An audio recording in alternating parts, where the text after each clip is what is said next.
Everyone in town avoided the old house at the end of Maple Lane. No one ever saw anyone come or go. Every Halloween, the porch light glowed faint yellow, but no one dared walk up. At least, that year, I did. I was 16.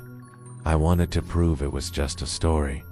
The gate creaked when I pushed it open. The yard was empty. No pumpkins, no sound, just wind through the leaves. I climbed the porch and rang the bell. The door opened by itself. An old woman stood there, thin and still, her eyes dark as rainwater. "Trick or treat?"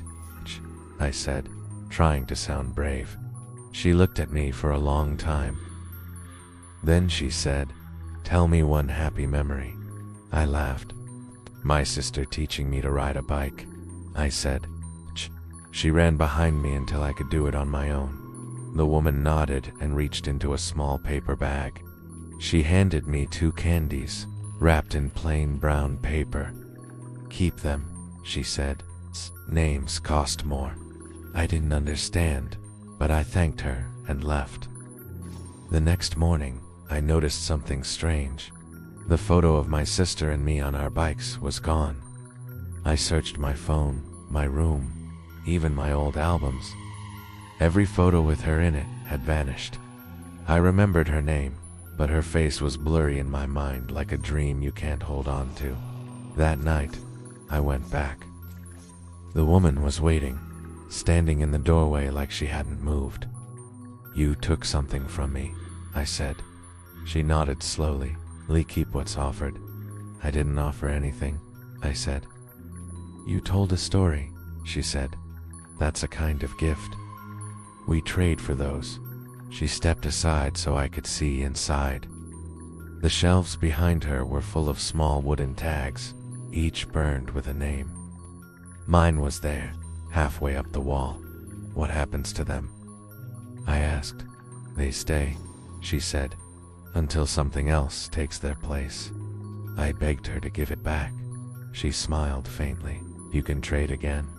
What do you want?" I asked. "A name you can spare."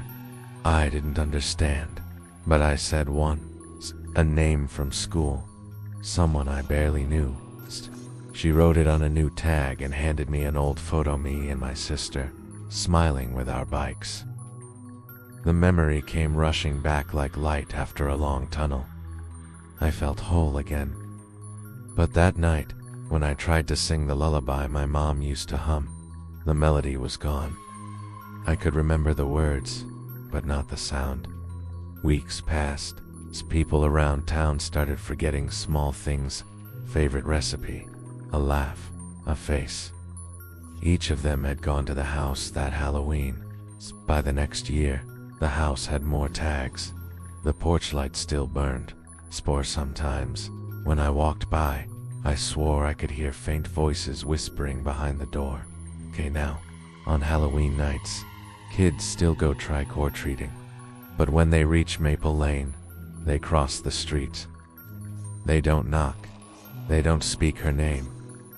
And if they do well, by morning, someone always forgets something they love.